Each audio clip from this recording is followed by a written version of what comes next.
আজকে আমি কথা বলবো মুসলিমদের হাতে বাংলা ভাষার সমৃদ্ধি এবং বাংলা ভাষার নব উত্থান নিয়ে। আমরা দেখতে পাই একটা সময় ছিল যখন বাংলাকে বলা হতো মেচ্ছদের ভাষা, অর্থাৎ ছোটদের ভাষা, এবং এই ভাষাকে মেচ্ছ বলে তুচ্ছ তাচ্ছিল্য করা হতো।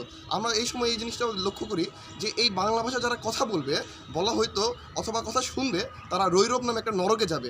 অর্থাৎ বাংলা ভাষাকে নরকের ভাষার সাথে তুলনা করা হইতো। অর্থাৎ আমি কথা বলতেছি সেই 1100 সালের সময়, অর্থাৎ সেন রাজাদের সময়।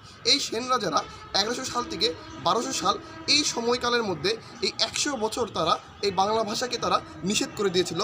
এবং এই সময় আমরা দেখতে পাই এই বাংলা ভাষা যারা কথা বলতো সেই সময়ের মুসলিম, এই যে নিম্ন বংশের হিন্দু এবং এই যে আমাদের দেখতে পাই বৌদ্ধ, তাদেরকে সেই সময় প্রচণ্ড পরিমাণ নির্যাতন করা হতো বাংলা ভাষায় শুধুমাত্র কথা বলার জন্য।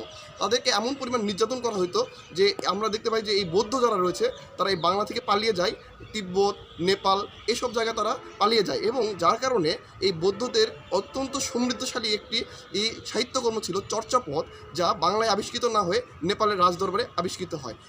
তাহলে আজকে আমরা দেখব যে কেন এই বাংলা ভাষাকে 100 বছর ধরে নিষিদ্ধ করেছিল। একটা প্রেক্ষাপট রয়েছে, আমরা সেই প্রেক্ষাপট নিয়ে আজকে কথা বলবো। আমাদের এই বাংলা ভাষা মোটামুটি আমরা দেখতে পাই যে 650 খ্রিস্টাব্দে বা এর কিছু সময় পর থেকে বাংলা ভাষা প্রাকৃত ভাষা থেকে সৃষ্টি হতে শুরু করে।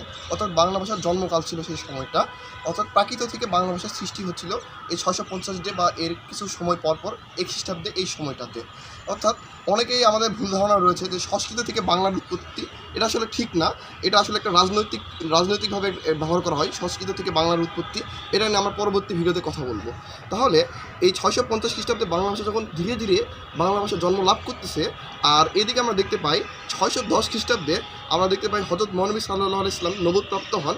তারপরে তিনি ইসলাম ধর্ম প্রচার করতে থাকেন এবং সেই সময় এই 610 খ্রিস্টাব্দের পর থেকে মুসলিমরা এই বাংলায় প্রবেশ করেছিল। তারা মূলত ব্যবসা এবং এই ইসলাম ধর্ম প্রচারের জন্য।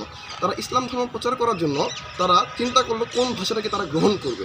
তারা সেই সময় ভাষা ছিল সংস্কৃত ভাষা, যেটা ছিল বেদের ভাষা, এই জন্য তারা এটাকে গ্রহণ করে না। এরপরে ছিল পালি ভাষা, এটা ছিল বৌদ্ধদের একটা বিশেষ ধর্মের ভাষা, এই জন্য এটাকে তারা গ্রহণ করে না। তারা আমাদের মুখের ভাষা, অর্থাৎ প্রাকৃত ভাষাকে তারা গ্রহণ করে, তখন এই ভাষায় তারা কথা বলতে শুরু করে। যার কারণে দেখতে পাই বাংলা ভাষা যখন ধীরে ধীরে উন্নতি লাভ করতেছে, অর্থাৎ জন্ম বা যৌবনকাল চলতেছে, এই সময় আরবদের একটা বিপুল পরিমাণ একটা তাদের প্রভাব এই বাংলা ভাষায় লক্ষ্য করা যায়। যার কারণে বাংলা ভাষায় মোটামুটি দেখতে পাই যে 1 লক্ষ থেকে 1,15,000-এর মতো শব্দ ভাণ্ডার রয়েছে, যার মধ্যে শুধুমাত্র 30,000 শব্দ রয়েছে আরবি ভাষা থেকে আগত। এরপরে কয়েক হাজার রয়েছে ফার্সি ভাষা শব্দ রয়েছে এই বাংলাতে। যার কারণে এই বাংলা ভাষার মধ্যে একটা মুসলিমদের একটা টান, একটা প্রভাব ছিল। অর্থাৎ মুসলিমরা এই বাংলা ভাষাকে সমৃদ্ধশালী করার মধ্যে আরবদের একটা প্রভাব রয়েছিল।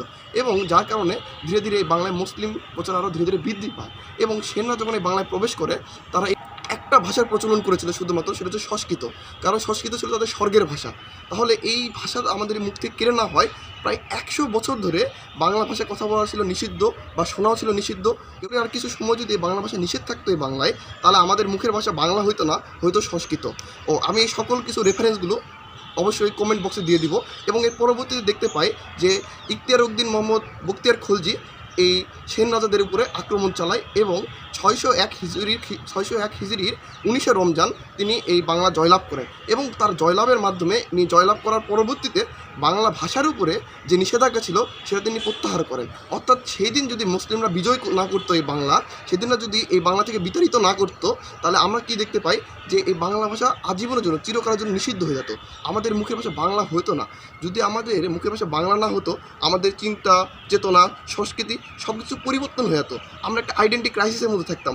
এই জন্য বাংলা ভাষার ইতিহাসবিদ দীনেশচন্দ্র সেন একটা কথা বলেছিলেন, এই বাংলা ভাষা মুসলিমদের হাতে সমৃদ্ধ হয়েছে বললে আতুক্তি হবে না, বরং বাংলা ভাষা মুসলিমরাই জন্মদাতা এবং বাংলা ভাষা মুসলিমদেরই মাতৃভাষা। ধন্যবাদ সকলকে।